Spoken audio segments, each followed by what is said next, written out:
बिस्मिल्लाहिर्रहमानिर्रहीम, अस्सलाम वालेकुम। आप देख रहे हैं न्यूज़ टुनाइट और मैं हूं ईमान नवाज। आज हम बात करेंगे पाकिस्तान और दुनिया भर में होने वाली अहम सियासी, सिफारती और मौशी पेशरफ्त पर। आज सबसे पहले बात करेंगे आज़ाद जम्मू कश्मीर के इंतखाबात की, जहां 27 जुलाई के इंतखाबात से कबल सियासी माहौल इंतहाई गर्म हो चुका है। बिलावल भुट्टो जरदारी ने मुस्लिम लीग नून पर कश्मीर मुखालिफ पॉलिसी अपनाने का इल्ज़ाम आयद करते हुए कश्मीरी अवाम से पीपल्स पार्टी के हक में वोट देने की अपील की है, जबकि मुस्लिम लीग नून की जानिब से मरियम नवाज और नवाज शरीफ ने आज़ाद कश्मीर में पंजाब तर्ज के तरक्याती मनसूबों, ग्रीन इलेक्ट्रिक बसों, मोबाइल अस्पताल, फलाई प्रोग्राम्स और बड़े इंफ्रास्ट्रक्चर मनसूबों के ऐलानात भी किए हैं। और इस दौरान जो है इन पार्टीज़ के दरमियान बड़ी नूरा कुश्ती जारी रही, जो बज़ाहिर लगता है कि इत्तेहादी हैं, लेकिन कैंपेन्स के दौरान लग रहा है कि अपोजिशन जमाते हैं। ज़रा सुनिएगा उन्होंने क्या कहा। मैं और मरियम नवाज शरीफ जो है वो दोनों एक ही गाड़ी में हम बैठे हुए थे और बातें कर रहे थे, और मैं कह रहा था मरियम कुहारा से लेके तो मुजफ्फराबाद तक ये सड़क तो वही है जिसको मैंने आज से 10 साल पहले देखा था। ये वही है जो 20 साल पहले थी। वहां भी उनका मंशूर यही था कि हम गिलगित बल्तिस्तान को लाहौर बना देंगे। यार, एक तो अगर आपने बनाना था तो आप पहली दफा जब वजीर आजम थे तब बना देते, तीसरी दफा जब वजीर आजम था तब बना देते, चौथी दफा वजीर आजम नहीं तो भाई है तब बना देते। नहीं बन सका ना। बात कराना चाहती हूँ कि आप किस पर इल्जाम लगा रहे हैं। यहाँ पर हुकूमत आपकी है, जिनके अपने सूबों की सड़कें टूटी हुई हैं, वो आजाद कश्मीर की सड़कें क्या बनाएंगे। किराएदार हैं जो कि वो किराएदार है जो किराएदार बन के अब मालिक मकान बनने की कोशिश कर रहे हैं। ये जाली मैंडेट के जरिए इक्तदार की कुर्सी पे बैठना कोई बहुत बड़ा कमाल नहीं है। बड़ी इंटरेस्टिंग गुफ्तगू आपने सुनी कि किस तरह से इत्तेहादी जमातें एक दूसरे पर लफ्जी गोलाबारी कर रही हैं। और इसी दौरान जो है आज़ाद कश्मीर में इंटरनेट सर्विस के मामले पर भी अहम पेशरफ सामने आई है। तकरीबन 45 रोज़ की मुअत्तली के बाद वफाकी हुकूमत की हिदायत पर पाकिस्तान टेली कम्युनिकेशन अथॉरिटी ने मीरपुर और गिरदनवा में मोबाइल फ़ोन और इंटरनेट सर्विस की बहाली का अमल शुरू कर दिया है। Chairman People's Party Bilawal Bhutto Zardari ने इस पेशरफ का खैर मकदम करते हुए उम्मीद जाहिर की है कि मुजफ्फराबाद और आज़ाद कश्मीर के दीगर इलाकों में भी जल्द इंटरनेट और डिजिटल राबता मुकम्मल तौर पर बहाल कर दिया जाएगा, ताकि इंतखाबी सरगर्मियां, अवामी राबते और मालूमात तक रसाई बगैर किसी रुकावट के जारी रह सके। मौशी महाज पर अपोजिशन इत्तेहाद ने हुकूमत को शदीद तनकीद का निशाना बनाते हुए दावा किया है कि सिर्फ 5 दिनों में पेट्रोल और डीजल की कीमतों में औसतन 54 रुपये फी लीटर इजाफा किया गया है, जबकि IMF मुआहदे, मुमकिन अमरीकी माली मुआवनत और हुकूमती मौशी पॉलिसियों पर भी कई अहम सवालात खड़े किए गए हैं।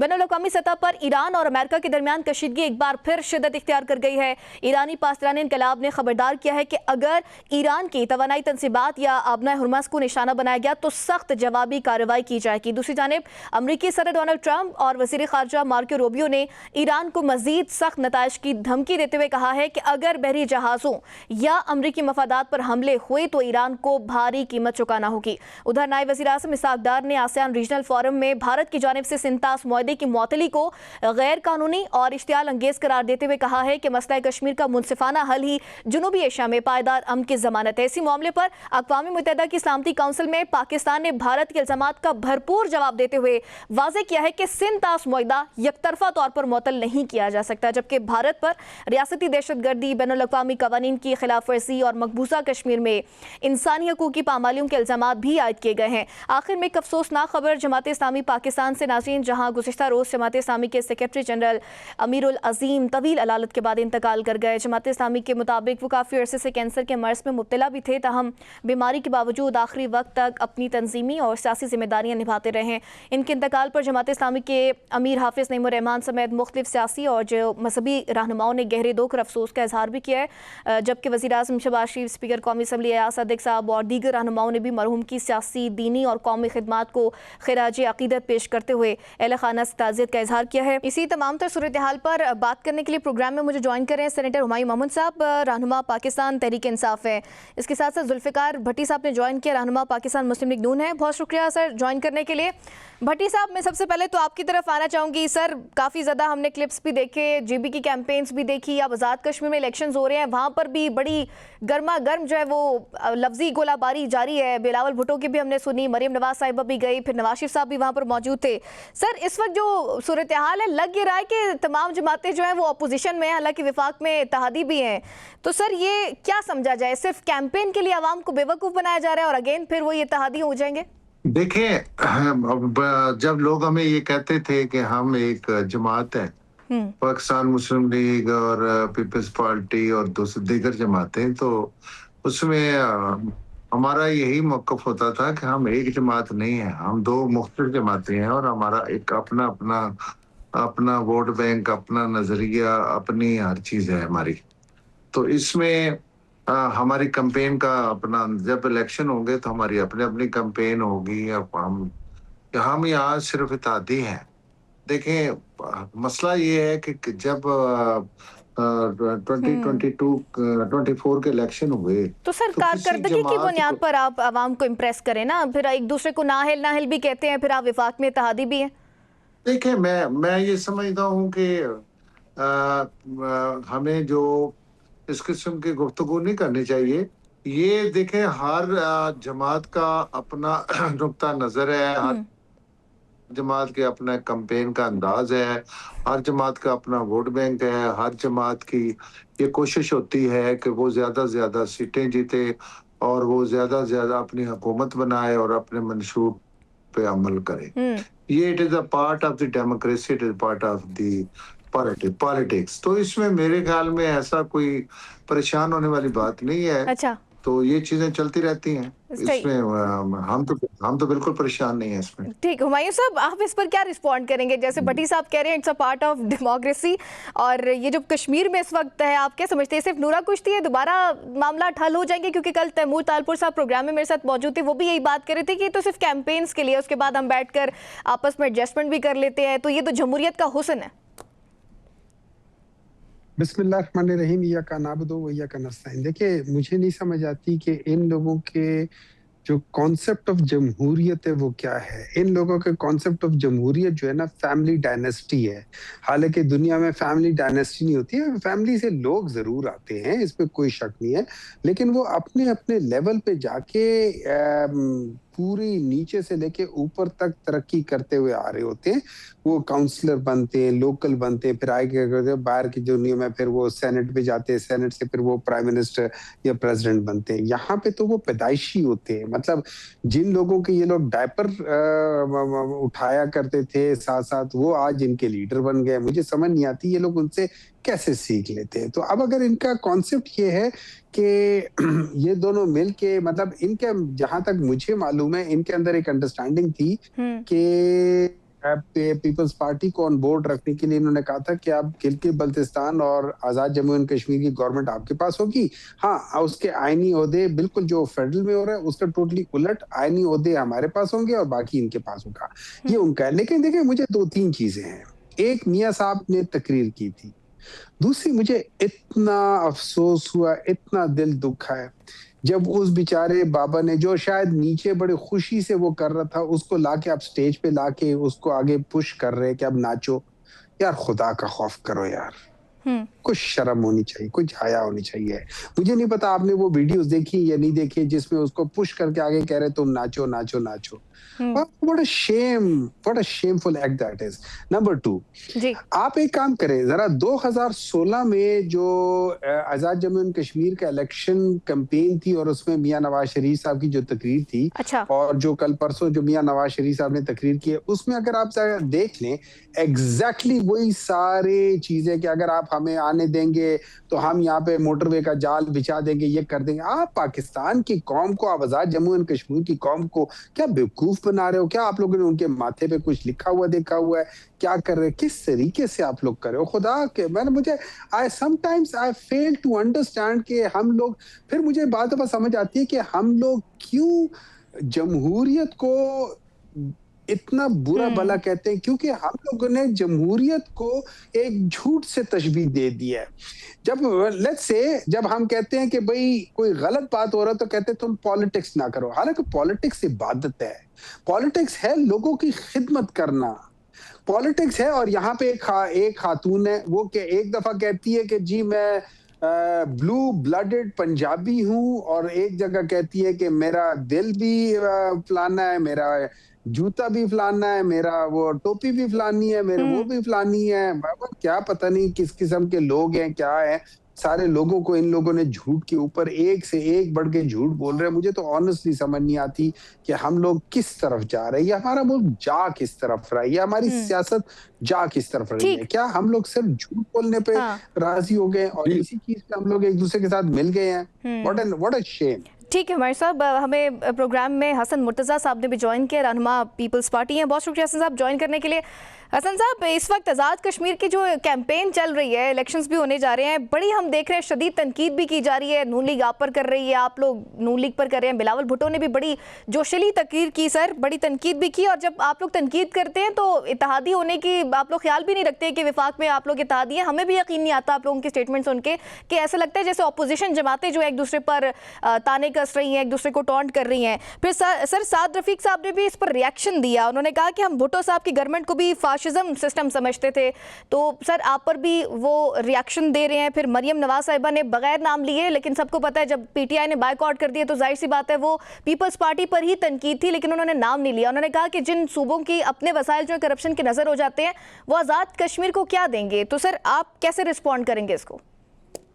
देखें, बहुत शुक्रिया जी, आपने मुझे टाइम दिया और मैं आपका शुक्रगुजार हूँ कि आपने मुझे याद दिलाया कि हम आपस में इत्तेहादी हैं और हमारी सेंटर में हम इत्तेहाद में बैठे हुए हैं।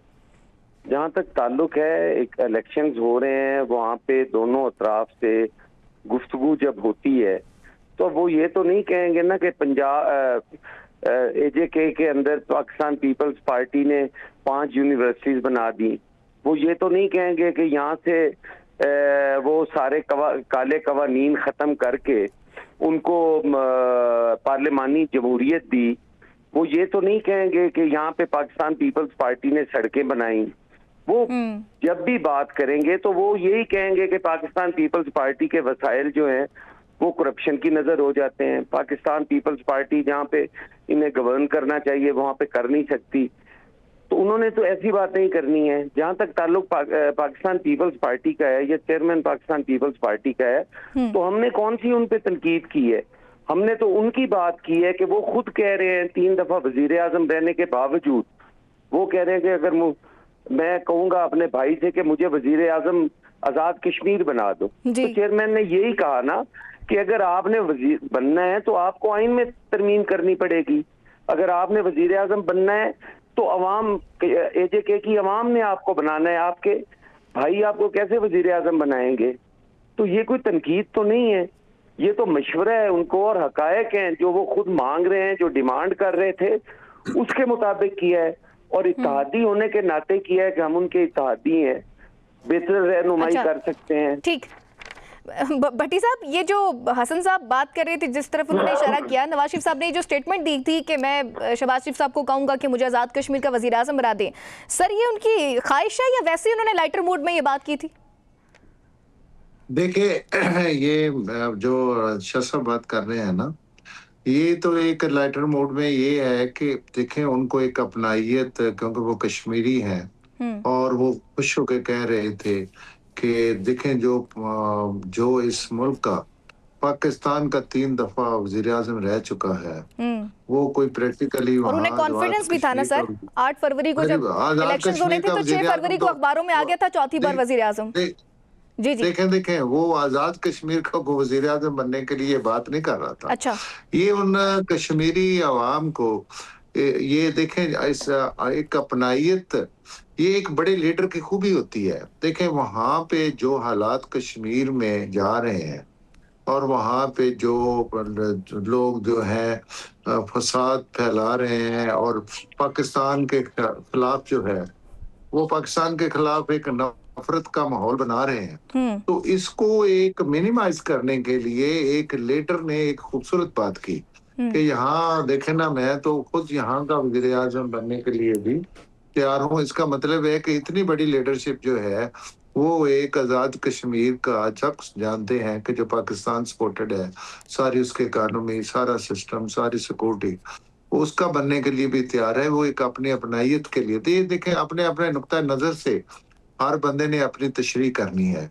मैं क्योंकि शाह साहब हमारे इत्तेहादी हैं, मैं ज्यादा उनके साथ कन्फ्लिक्ट में इसलिए नहीं जाना चाहता कि ये जब कश्मीर के इलेक्शन हो जाएंगे तो उसके बाद, क्योंकि हमने फिर इकट्ठे बैठना है और हमने आगे लेके चलना है इस मुल्क को। मैं जरा डॉक्टर साहब की चंद बातों का जवाब देना चाहूंगा जी जी। कि देखें ना, डॉक्टर साहब ने 2-3 बातें, एक बात उन्होंने ये की कि यहाँ पे इनहेरिटेंस में पॉलिटिक्स का कंसेप्ट जो है, मतलब विरासत में ये कंसेप्ट आया है कि जी मियाँ फैमिली आ रही है या दूसरा जरदारी फैमिली आ रही है। तो मैं उनसे ये अर्ज करूंगा कि देखें, इन्हें अभी तक खुद भी पता है कि इनके सारे सिस्टम पे हैवी कौन है। अच्छा। हलीमा खां हैवी है, हलीमा खां हैवी है। और जब ये कोई ना कोई बात यहाँ पे ये सारे लीडर बैठ के कोई बात तय करते हैं तो वो एक जगह पे वो एक स्टेटमेंट दा के बेशक अचकजई साहब उनका लीडर ऑफ द अपोजिशन करे, वो सारे के सारे जो है वो नमैशी किस्म की लीडरशिप है। देखे ना, आपका चेयरमैन जो है पीटीआई का वो नमैशी है, उसके अच्छा। पास कोई इख्तियार नहीं है। लीडर ऑफ द अपोजिशन के पास कौमी असम्बली का कोई इख्तियार नहीं है। यहाँ पे जो लीडर ऑफ द सेनेट है उसके पास कोई इख्तियार नहीं है। इनकी अपनी लीडरशिप, इनके अपने वजीर आला के पास कोई चले सर, वो तो अपोजिशन में है, तो उन पर अगर हम ये बात कहते हैं कि इख्तियार नहीं है तो फिर भी समझ आती है। आप तो हुकूमत में है, फिर भी आपके पास इख्तियार नहीं है। देखें, विरासत की बात कर रहे हैं। देखिए, अगर मेरा बेटा, मैं डॉक्टर हूँ, मेरा बेटा डॉक्टर है, मेरे 3 बेटे हैं, मेरे इनमें से एक बेटा जो था वो मेडिकल लाइन का उसकी इंटरेस्ट थी या मेडिकल लाइन में उसकी एक्सपर्टी थी तो वो डॉक्टर बना।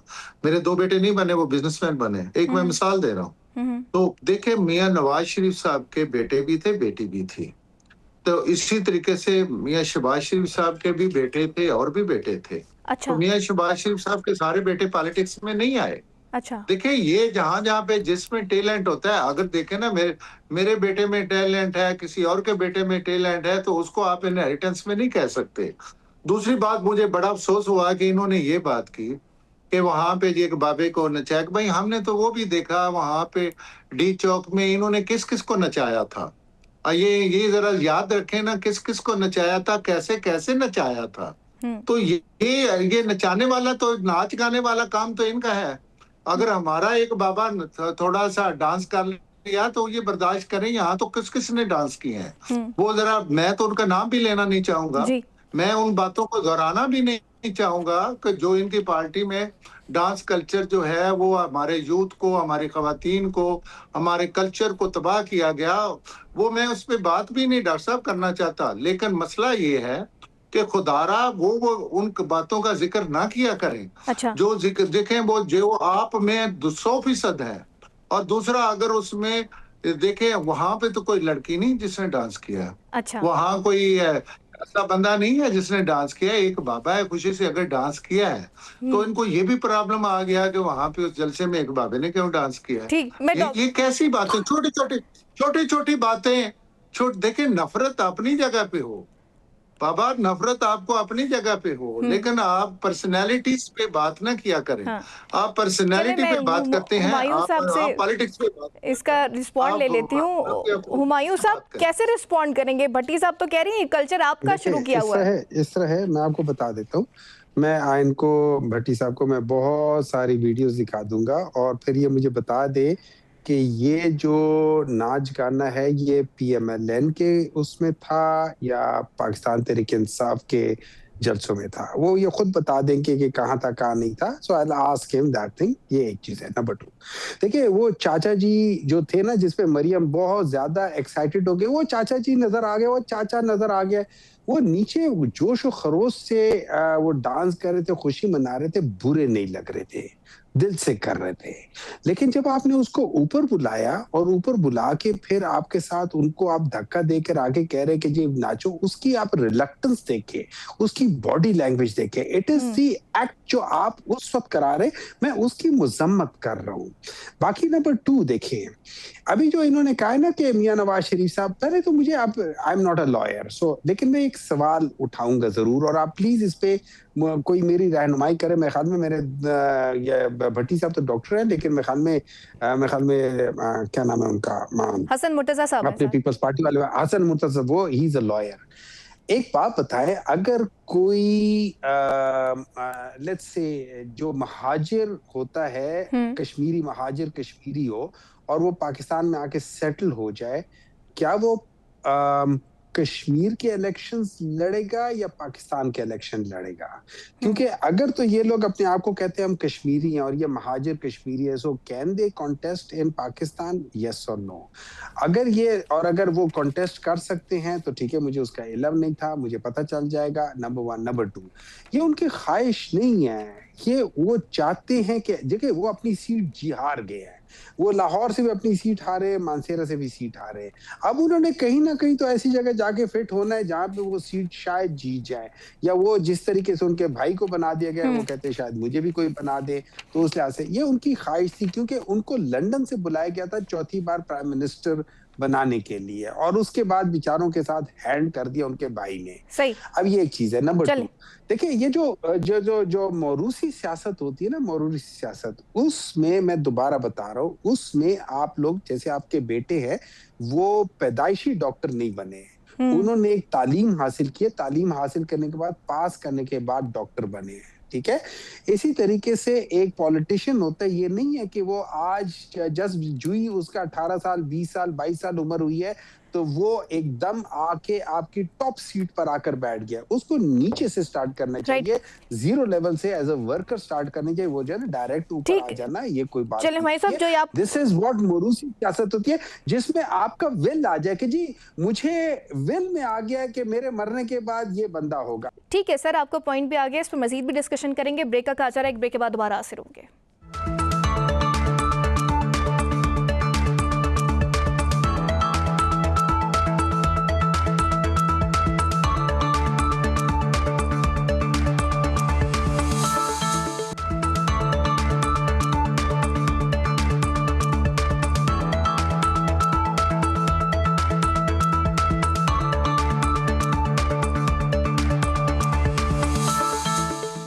वेलकम बैक नाज़रीन, डिस्कशन को आगे बढ़ाते हैं। कोई सियासत चले, मैं ये हसन मुर्तज़ा साहब से जो आपने पॉइंट रखा है, मैं उसका रिस्पॉन्ड ले लेती हूँ। हसन साहब, आप लॉयर हैं, हुमायूं साहब ने आपके लिए भी एक पॉइंट रखा है, ये मुहाजिर नशिस्तों वाला।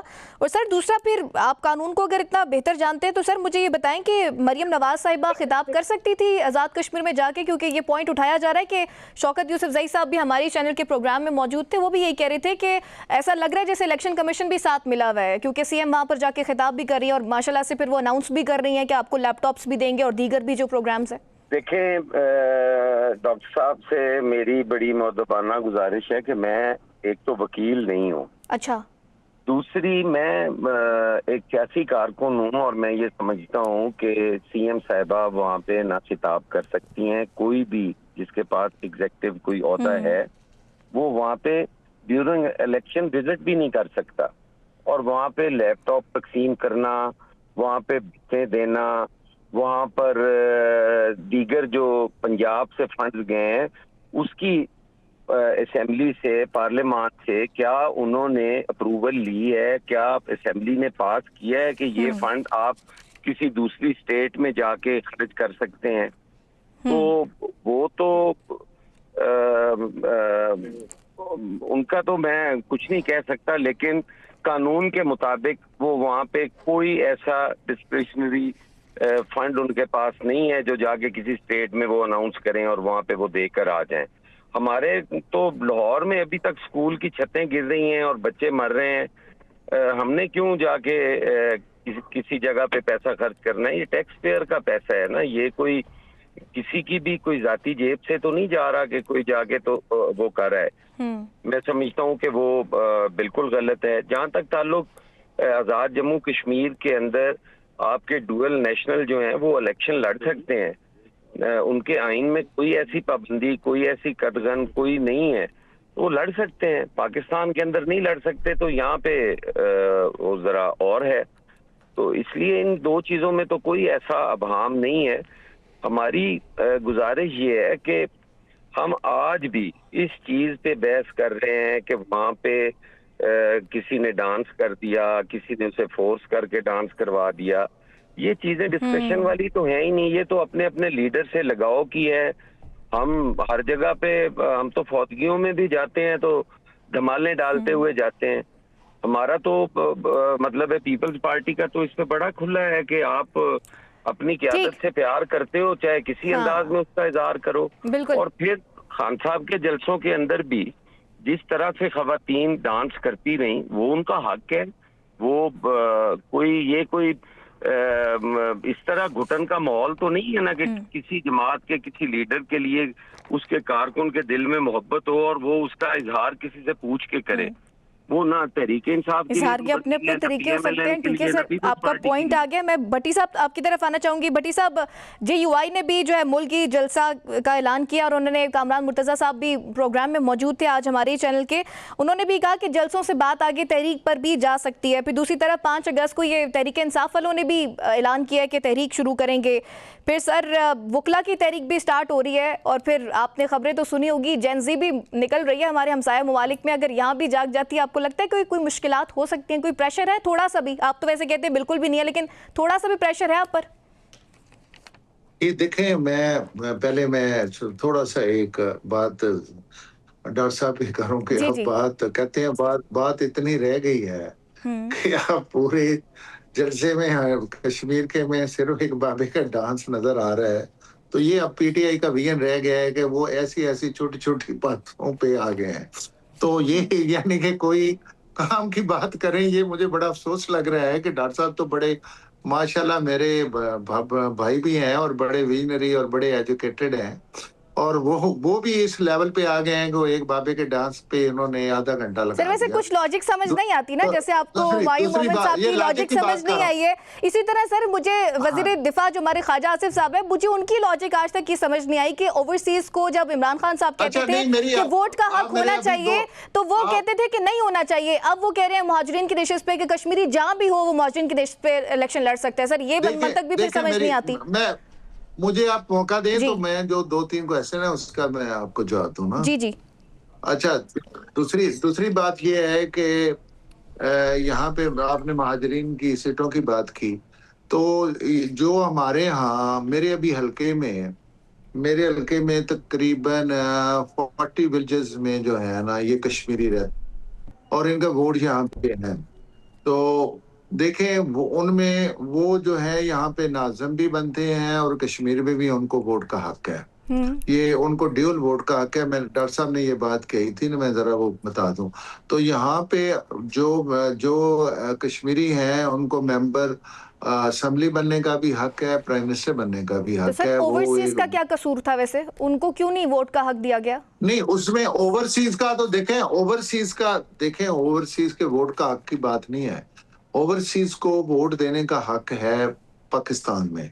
वो एक प्रोसीजर है, प्रोसीजर की पे बात हुई है, उनके वोट के हक से महरूम ही नहीं है किसी की। वो देखें, यहाँ मुझे ये बताएं कि जिन लोगों ने मंगला डैम बना और उससे हम बिजली ले रहे हैं और वो महाजरीन है या पाकिस्तान के लिए जिन लोगों ने कुर्बानियां दी वो महाजरीन है। तो आप मुझे ये बताएं कि इनमें से बड़े बड़े कश्मीरी रहनुमा भी गुजरे हैं, क्या उनको वोट देने का हक नहीं होना चाहिए? और देखें, जो ओवरसीज के वोट की बात कर रहे हैं वो और टॉपिक है। ओवरसीज के वोट का तो उनको भी हक है, उनको ये हक नहीं है वो वोट ना दे। वो एक प्रोसीजर है कि आप कितने कंट्रीज में कैसे प्रोसीजर। भट्टी साहब, मुझे ये बताएं कि ये जो JUI भी तहरीक शुरू कर रही है, PTI ने भी तहरीक शुरू कर दी है 5 अगस्त से सर, फिर वकला भी शुरू कर रहे हैं, कोई प्रेशर है आप पर? एक शॉर्ट सा कमेंट इस पर कीजिएगा। जी, हमारे पे तो जीरो प्रेशर नहीं है। ये भी एंजॉय करें, जितनी मर्जी तारीखें चलाएं। पहले PTI ने पता नहीं कोई 110 दफा मेरे ख्याल में लगभग इन्होंने टाइम दिए हैं कि जी हम फलां तारीख को कर रहे हैं। JU भी अपने अपोजिशन जमात है, उसका भी हक है, इनका भी हक है। वकला को अगर कोई उसमें से कोई तारीख कोई ऐसा काम लगता है तो वकला पहले भी स्ट्राइक करते रहते हैं और अक्सर बेशतर करते हैं। ये हर एक का हक है। देखें ना, मेरी बात एहतजाज करना हर एक पार्टी का, हर एक कम्युनिटी का एक पुरअमन एहतजाज इसका हक है, ना कि पुरतशद्दुद एहतजाज। ठीक है। हमारी तो सिर्फ हुकूमत की एक ही रिक्वेस्ट होती है कि आप अपने मुल्क की अमलाक को ना तोड़े फोड़े। पुरअमन एहतजाज का हक तमाम जमातों को है। डॉक्टर आप साहब, बयान ठीक है, मैं आप अपने अपने नुक्ता नजर को लेके चले, अपने सब सिस्टम को चले, लेकिन अमन अमान की सूरत हाल खराब ना हो तो आपको कोई मसला नहीं है। हुमायूं मोमिन साहब, ये जैसे भट्टी साहब कह रहे हैं कि इनको तो कोई प्रेशर नहीं है। अब आपकी जो तहरीक है, जो एहतजाज है पीटीआई का, उसको अब गवर्नमेंट भी सीरियस नहीं लेती कि प्रेशर डेवलप नहीं होता। सर, ज़्यादा अच्छा नहीं है कि अगर आप वकला की तहरीक के साथ मर्ज हो जाएं और 5 अगस्त को आपकी भी है, फिर JUI भी है, एक वो PDM तर्ज का इत्तेहाद बन जाए ताकि फिर प्रेशर भी डेवलप कर सकें आप लोग? एक मेरे दिमाग में एक सवाल आ रहा था कि अगर एक शख्स है, वो घर की, उसके ऊपर घर की जिम्मेदारियों का, या घर के अंदर कोई चीज हो रही है, कोई प्रॉब्लम हो रही है और उसके ऊपर वो प्रेशर नहीं लेता और वो उसी तरह हंसता खेलता है, ये करता है, आप उसको क्या कहते हैं? नॉर्मली हम उसको क्या कहते हैं? ठीक है ना? देखिए, प्रेशर लेने के लिए सबसे पहले आपके दिल के अंदर एक दर्द होनी चाहिए। प्रेशर लेने के लिए आपके अंदर एक जज्बा होना चाहिए काम करने का। अगर आप काम नहीं करते, अगर आप मतलब मुफ्त की रोटियां खाने वाले हैं, सारी चीजें, तो आपके ऊपर कोई प्रेशर नहीं होता। आपके ऊपर क्या प्रेशर होगा? उसके लिए एथिक्स, उसके लिए वैल्यूज बहुत मैटर करते सर, हैं। काम तो कर रही है हुकूमत, आप क्यों कह रहे हैं कि काम नहीं कर रही? देखिए, पेट्रोल का नया फॉर्मूला उन्होंने इतना अच्छा बना दिया है कि मजीद बोझ आ रहा है आवाम पे। आपको पता है पिछले एक हफ्ते में इस पूरे रीजन में पाकिस्तान वाहिद मुल्क है जिसमें 51 रुपीस पेट्रोल महंगा हुआ है। ना इंडिया में, ना बांग्लादेश में, ना श्रीलंका में। अली परवेज मलिक साहब कह रहे हैं कि अवाम को हमने बचा लिया है, कि अवाम लाइंस में नहीं लगती, भगदड़ नहीं मचती। ये अवाम के लिए अच्छा फैसला है। देखिए ना, इसके देखिए। अच्छा, फिर एक काम कर लेना, अगर आपका ये तरीका है कि आप इतना वो कर लो, चीजें महंगी कर लो कि लोग जाके खरीदे ना, तो फिर आप एक काम कर लो। आपने कहा है कि यार हमने मुल्क की पॉपुलेशन नहीं ज्यादा करनी, और उसकी मुल्क की पॉपुलेशन तो उसके लिहाज से कुछ और इसी तरह का काम कर लो ताकि पॉपुलेशन कम हो जाए। लोगों को, गरीब को कम करना है तो आप गरीबों को मारना शुरू कर दो ताकि गरीब कम हो जाए। आप कहेंगे देखिए हमने गुर्बत मिटा रहे हैं, आप फिर उस तरीके से कह लो। आप मतलब I really do not understand कि किस किस्म के इस पे बात दफा कसम से दिल दुखता है कि जिस तरीके से। लेकिन ओवरऑल अगर आप कहते हैं ये लोग काम कर रहे हैं, पाकिस्तान पिछले 4 सालों में, पाकिस्तान जो 2021-22 पे था पाकिस्तान, उसको छोड़े 2013 में पाकिस्तान था, 2016 में जो पाकिस्तान उससे पीछे चला गया। आपकी गुर्बत कहाँ चली गई? आपकी अनएम्प्लॉयमेंट कहाँ चली गई है? आप इस वक्त रिकॉर्ड ट्रेड डेफिसिट में है। 10 साल की रिकॉर्ड ट्रेड डेफिसिट है, 10 साल की। ठीक है, उसके अलावा अगर आप जाके देखें, अभी मैं आपको एक और बताता हूँ, इन लोगों ने 2016 में अपने, चूंकि शुगर मिलें इनकी है ना, इन्होंने तकरीबन 5,09,000 टन शुगर इंपोर्ट किए। पिछले साल इन दिनों में इन्होंने तकरीबन 5,000 जो ये आप गुफ्तगू कर रहे हैं हुमायूं साहब, तकरीबन 5,000 गुना है, 5,000 गुना इंक्रीज कर दिया इन्होंने इंपोर्ट ऑफ वो। अच्छा, उसके बाद फूड इंपोर्ट सबसे ज्यादा हो रहा है, तकरीबन 11.4% फूड इंपोर्ट बढ़ गया है पिछले साल के बनिस्बत। आप देखें हर लिहाज से पाकिस्तान पीछे जा रहा है। आप देखें अभी ये यूरोपियन यूनियन ने क्या कहा है, यूरोपियन यूनियन ने पाकिस्तान को के बारे में क्या कुछ नहीं लिखा। शर्म से डूब मरना चाहिए इन लोगों को। आई डोंट नो कि ये लोग कैसे जाके मुझे एक बात बताएं कि आप सारे गलत काम कर रहे हैं। हुमायूं साहब, आप डेफिसिट की बात कर रहे हैं, आप कहते हैं खजाने में पैसे नहीं है, तो सर ये 1.8 बिलियन की मराद फिर ब्यूरोक्रेसी को कहां से दी जा रही है? रिश्वत, ऑफिशियल रिश्वत। अच्छा, मैं चले इस पे भट्टी साहब से जरूर कमेंट लूंगी, लेकिन पहले मैं हसन मुर्तजा साहब से कमेंट ले लूं। हसन साहब, ये जो रोजाना बोझ डाला जा रहा है अवाम पर, नया पेट्रोल का फॉर्मूला बनाया है, सर पीपल्स पार्टी इस पे ऑन बोर्ड थी? क्योंकि पीपल्स पार्टी तो हमेशा अवाम की खैर खा रही है, आप लोग अवाम की बात करते हैं सर, लेकिन अवाम बड़ी परेशान है इस फॉर्मूले से। देखें, ये फॉर्मूला जो बनाया गया है, इस पे भट्टी साहब खुद बता देंगे, बड़े भाई हैं मेरे, बड़े मोहतरम हैं। कि ये किसी भी हवाले से फिजिबल नहीं है। इससे आपकी ज़राअत मुतासर होती है, इससे आपकी सनत मुतासर होती है जो कि पहले ही ना होने के बराबर है। इससे आपकी सफर जो है वो मुतासर होता है। लोगों ने रोज ट्रेवल करना है, आज किराया कुछ हो, कल कुछ हो, जाने पे और हो, आने पे और हो। ये सिर्फ इसलिए किया गया है कि अगर हम इकट्ठा 50-60 रुपया बढ़ाएंगे तो उस पर खप पड़ेगी, शोर शराबा होगा। इसको हम आहिस्ता आहिस्ता 4-4, 5-5 रुपए करके बढ़ाएंगे तो हमारा वो हदफ भी पूरा हो जाएगा और अवाम को मतलब अवाम के साथ थोड़ा टेक्निकल तरीके से खेलने की कोशिश की टेक्निकल तरीके से ये सारा किया गया है। वगरना जितना इसमें नुकसान है इतना तो आप सोच भी नहीं सकते। ये तो देखिए आप रोज की बुनियाद पे कर रहे हैं, पता ही नहीं होता कि क्या हो रहा है, क्या नहीं हो रहा, क्या करने जा रहे हैं। तो सर आप इत्तेहादी हैं, कुछ तो हुकूमत को अच्छी एडवाइस देना कि आवाम का बुरा हाल हो गया है। नहीं, हम उनके बिल्कुल इत्तेहादी हैं और हम इंशाअल्लाह ताला उनके अच्छे काम जो बिल्कुल थोड़ी तादाद में है उसमें तो हमें कोई क्रेडिट नहीं है। ऐसे कामों का डिस्क्रेडिट हमें जरूर होगा, ये इत्तेहाद हमें याद जरूर रहेगा। अच्छा इंटरेस्टिंग। भट्टी साहब क्या रिस्पॉन्ड करेंगे? ये फॉर्मूला जो आप लोगों ने पेट्रोल का बनाया है सर, इससे कोई भी खुश नहीं है। देखिए आपके अपने इत्तेहादी जो है इस पर क्वेश्चन मार्क उठा रहे हैं। तो सर अब जो इजलास भी आप लोग कर रहे हैं, फिर गुड्स वाले भी आपसे नाराज हो गए, पेट्रोल पंप्स एसोसिएशन वाले भी नाराज हैं, वो भी कह रहे हैं कि पेट्रोल पंप्स बंद करेंगे। इजलास आप लोग अब कर रहे हैं, पहले उनको ऑन बोर्ड ले लेते। देखिए पहले ये जो पेट्रोल की बात कर रहे हैं, पहले 1 महीने बाद पेट्रोल का तयन होता था रेट का, फिर 15 दिन बाद फिर अब ये डेली बेसिस पे हो रहा है। ये इसका एक मैकेनिज्म को डेवलप किया गया है, बिल्कुल नेक नीति के साथ डेवलप किया गया है कि हमारी गवर्नमेंट की तो लेवी वहां पे फिक्स है जो भी है, और हर हुकूमत ने हर दौर में लेवी ली है। ये नहीं कह सकते कि पीपल्स पार्टी ने अपने दौर में लेवी जो है वो सारी छोड़ दी थी या पीटीआई ने छोड़ दी थी या उन्होंने नहीं लगाई थी। ये तो कोई पार्टी की बात करने को के लिए तैयार नहीं, बल्कि ये पीपल्स पार्टी के दौर में लेवी स्टार्ट हुई थी। अच्छा, दूसरी बात ये है कि देखें ये जो आपकी एसोसिएशन है, पेट्रोलियम एसोसिएशन है, उनके साथ अब मुज़ाकरात हुए हैं। इसका एक मैकेनिज्म डेवलप होगा। अगर ये अवाम के मफाद में या सिस्टम के मफाद में हुआ तो 2 हफ्ते बाद इसको रिव्यू किया जा रहा है, तो इसको कंटिन्यू रहेगा, नहीं तो अदरवाइज इसमें चेंजेस आ जाएंगी। हाँ जी, इसमें देखें ये कोशिश यही हुई है कि अवाम जो बाद में हुकूमत को जब आपको पता है इंटरनेशनल मार्केट में जो चेंजेस आती हैं, जो फ्लक्चुएशन आती है, अगर वहाँ पे महंगा होता है, जैसे अभी जंग रुकती है तो थोड़ा सा नीचे आ जाता है, जंग फिर शुरू हो जाती है, फिर ऊपर चला जाता है। तो ये फ्लक्चुएशन सिर्फ पाकिस्तान में नहीं है, पूरी दुनिया में। आप देखें यूएई का, अगर आपका कोई अजीज़ो कारब यूएई में रहता है तो यूएई के मईशत का क्या हाल हो गया। आपके जितने अरब कंट्री तो भट्टी साहब इसकी गारंटी कौन देगा कि जब कीमतें कम होंगी आलमी मार्केट में तो यही फॉर्मूला रहेगा?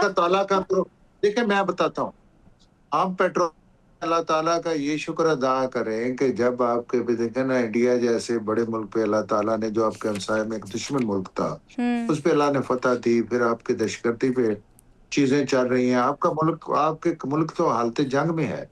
आप अगर मुल्क को जुग्राफियाई लिहाज से देखें तो आप देखें कि आपका कौन सा बॉर्डर सेफ है। ये कोई इस वजह से तो नहीं हुआ ना। देखें आपने ईरान के साथ हमने यकजहती का इजहार किया, बावजूद इसके सालसी का किरदार अदा किया। देखें वो अलग टॉपिक है, वो चीजें बाद में फिर खराब हुई हैं या उस पर चीजें चल रही हैं, लेकिन अल्लाह ताला ने सर लेकिन इस तरह के फैसले आप जब लोग कोई बात नहीं, ये अगर वक्ती तौर पर भट्टी साहब ये जो फैसले आप लोग लेते हैं ये तैयारी के साथ नहीं लेते? अच्छा, क्योंकि आप लोगों ने पूरे मुल्क का जो पेट्रोलियम का निजाम है वो ओगरा को उठाकर दे दिया। सर 18 महीने से उनका चेयरमैन नहीं है, देखिए ऑयल मेंबर ने इस्तीफा दे दिया है। देखिए मैं किसने? ऑयल मेंबर जो है ओगरा के, उन्होंने तो इस्तीफा दे दिया। सर 18 महीने से चेयरमैन ओगरा है ही नहीं है। एक्टिंग जो ब्यूरोक्रेट है, सर्विंग ब्यूरोक्रेट, वो अभी एक्टिंग बने हुए हैं चेयरमैन। तो इवेंचुअली तो फिर ये हुकूमत ही डिसाइड कर रही है। फिर अगेन वही बात है कि सिर्फ आवाम जो है वो जो आपको बातें सुनाती थी वो अब ओगरा को सुनाएगी। देखिए मैं अर्ज करूं ना, देखिए आगरा देखें भाई, वो बिल्कुल उसको इंडिपेंडेंट किया गया था कि वो एक प्राइसेस की रेगुलेशन में हुकूमत का किरदार ना हो, आगरा का हो। तो फिर कहानी फिर हुकूमत पे आ जाती थी कि जब वहां से बाहर से पेट्रोल इंटरनेशनल मार्केट में महंगा होता था तो तो सर सारी जो एक्चुअली चीजें बात हैं यही है वो कि कहानी की हुकूमत पे आ तरफ जाती थी, अब ओगरा पे आएगी। सिंपल, आप भी यही कह रहे हैं, आप तो सेकंड कर रहे हैं, फिर हसन साहब ने भी यही बात की। चले मैं हुमायूं मोहम्मद साहब, देखिए आप देखिए जी मैं हुमायूं मोहम्मद साहब बस आपसे एक खबर कंफर्म करना चाह रही हूँ सर कि नबील गबोल साहब ये कह रहे हैं कि खान साहब की जो है मामलात जो हैं वो तय हो रहे हैं और पस पर्दा कुछ मामलात हल हो रहे हैं, सिर्फ उनकी गारंटी कोई नहीं दे रहा। सर इस बात में, इस खबर में कोई सदाकत है?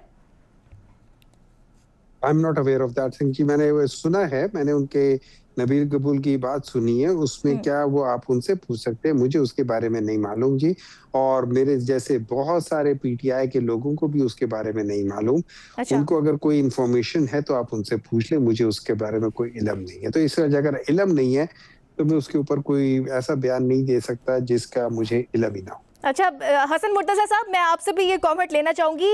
ये नबील गबोल साहब जो कह रहे हैं कि 24 घंटे में हम चाहें तो हुकूमत गिरा सकते हैं, सर बार बार इस तरह की स्टेटमेंट्स तो देखते हैं, नाखुश भी हैं, तो सर पे गिराते क्यों नहीं है?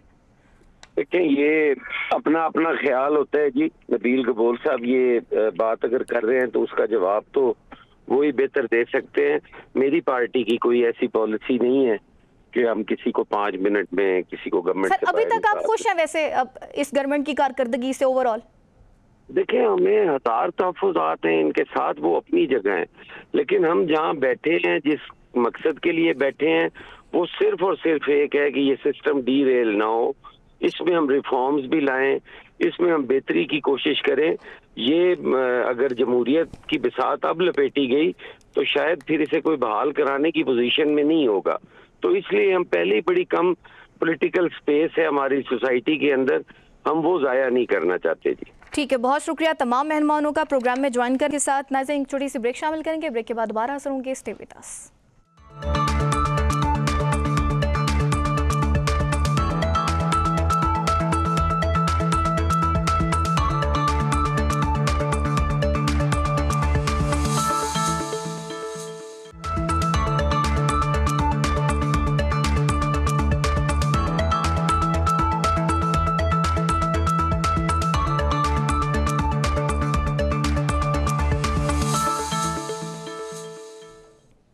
वेलकम बैक नाज़रीन, मशरक़ वस्ता की सूरत हाल पर बात करेंगे और इसी पर बात करने के लिए प्रोग्राम में मुझे ज्वाइन कर रहे हैं air vice marshal retired Ejaz Malik साहब, दिफाई तज्ज़ियाकार हैं। बहुत शुक्रिया एजाज़ मलिक साहब for joining me on the show. Sir मशरक़ वस्ता की जो इस वक्त सिचुएशन है, अमेरिका स्टिल ये दावा कर रहा है कि ईरान इस वक्त प्रेशर में है और प्रेशर में आकर जो है वो मुआहदे के लिए मिन्नतें कर रहा है अमेरिका की, जबकि ईरानी पासरान इनकलाब जो है वो ये कह रहे हैं कि इसराइल और अमरीकी तहादियों की जो बिजली और बुनियादी तनसीबात जाम करने की धमकी दे रहे हैं। सर आप क्या देख रहे हैं कि आने वाले दिनों में ये जंग किस समत को जा रही है? जी बहुत शुक्रिया इनवाइट करने का। यकीनन मशरक़ वस्ता की सूरत हाल तशवीशनाक है, ना सिर्फ ये कि इस खत्ते के लिए बल्कि इससे जुड़ी हुई दुनिया भर की इकॉनमी के लिए भी। अमेरिकन प्रेसिडेंट का ये बयान, उसका पहला हिस्सा तो चले हम कह सकते हैं कि प्रेशर होना चाहिए ईरान पे। जाहिर है जब इतनी तेज़ी से बदलती हुई सूरत हाल हो तो प्रेशर तो है, लेकिन ये कहना कि ईरान मिन्नतें कर रहा है या ईरान को कोई फ्लेक्सिबिलिटी दिखा रहा है, ये अगर ऐसा होता तो शायद ये जो दूसरा राउंड शुरू हुआ है जंग का, ये होता ही ना। क्योंकि जैसा हमने देखा, एक 3 हफ्ते की जंग के बाद जो मुज़ाकरात का अमल हुआ, सीज फायर हुई, ये तो प्योरली अमेरिकन जो है इनिशिएटिव पे हुई है। और उसके बाद ईरान ने भी फ्लेक्सिबिलिटी दिखाई और हम MOU की स्टेज तक पहुंचे, जो कि एक प्रो ईरान या ईरान फेवरेबल उसके 14 के 14 निकात थी। लेकिन बदकिस्मती से ईरानियन डिसीजन मेकर्स में इस वक्त जो है प्रीडोमिनेंटली उसको जो है उस पर जो इन्फ्लुएंस है या गलबा कहना चाहिए, वो हार्डलाइनर्स का हो गया है। और जो मॉडरेट्स या फॉरवर्ड लुकिंग लोग हैं, उनके प्रेसिडेंट या उनके जो वुज़रा हैं, वो बेचारे साइडलाइन से हो गए हैं। और हार्डलाइनर्स जो हैं उनके अंदर एक फॉल्स सेंस ऑफ प्राइड आ गई है। एग्जैजरेटेड सेंस ऑफ विक्ट्री आ गई है।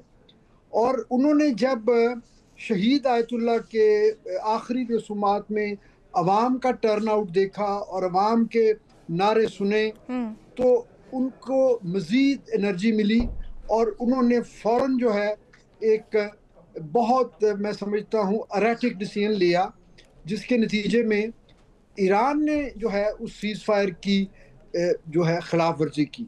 सो मैं पर्सनली, अगरचे हमारी तमाम तर हमदर्दियाँ ईरान के साथ हैं, हमारी नेक ख्वाहिशात ईरान के साथ हैं, और पाकिस्तान ने बिलखुसूस हमारी मिलिट्री लीडरशिप, फील्ड मार्शल साहब तो जंग के दिनों में ईरान में जाके बैठे रहे, बिल्कुल ऐसा ही।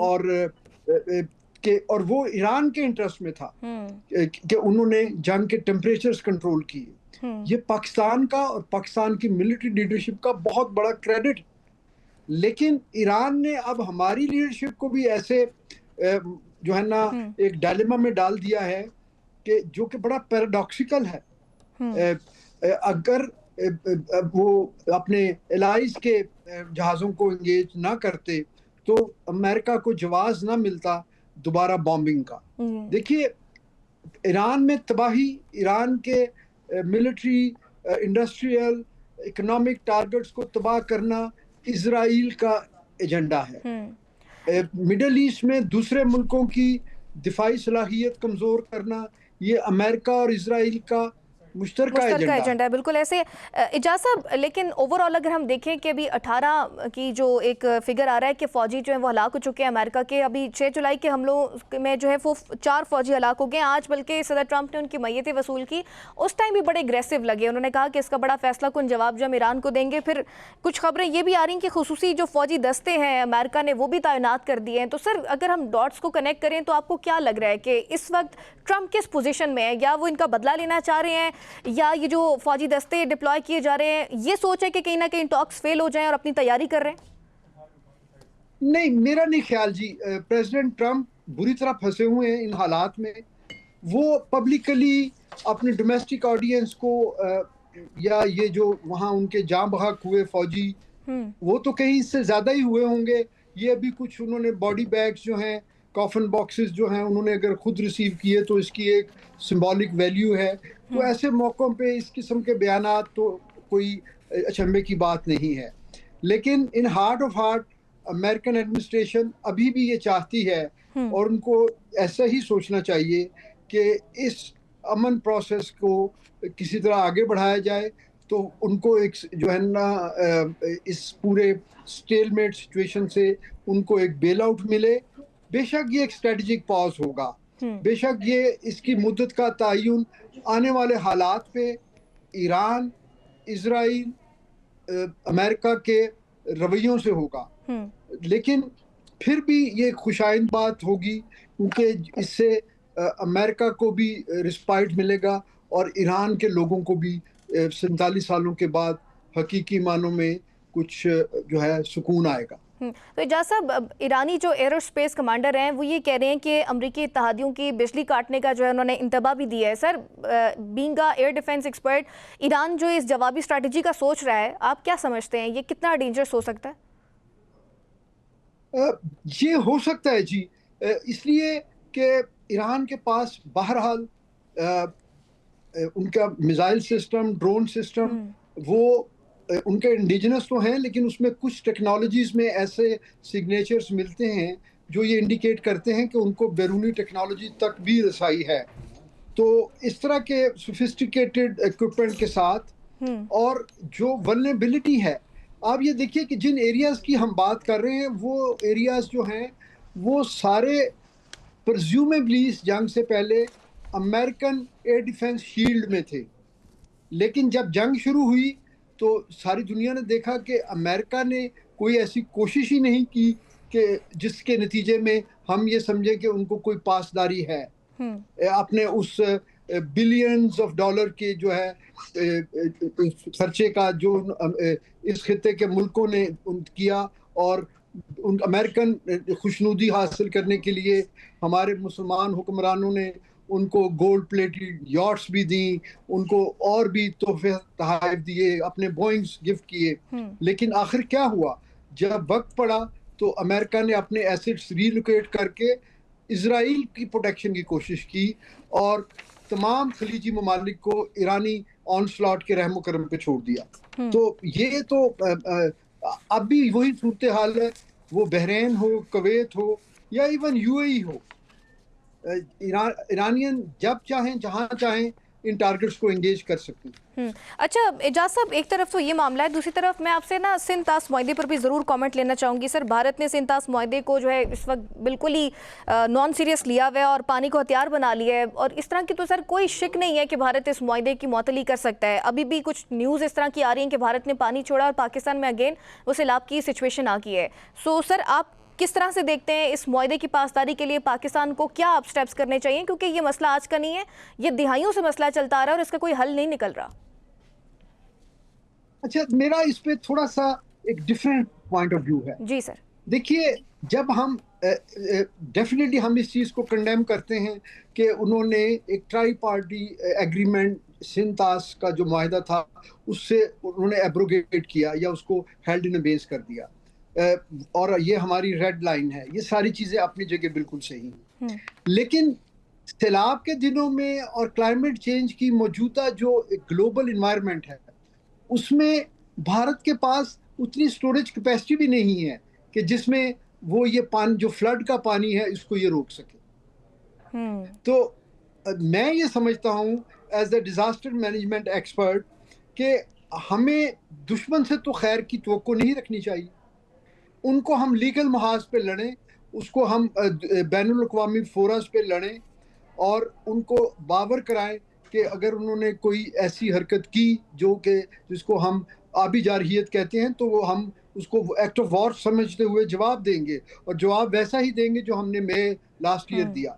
लेकिन बात ये है सोचने की, एक जिम्मेदार शहरी की हैसियत से, कि हम खुद अपने साथ क्या कर रहे हैं। पहली बात तो ये है कि सिंध ताश मुआहदे की जो कंप्लाइंसेस हैं, हमने खुद इसको बहुत बुरी तरह निगलेक्ट किया पिछले सालों में।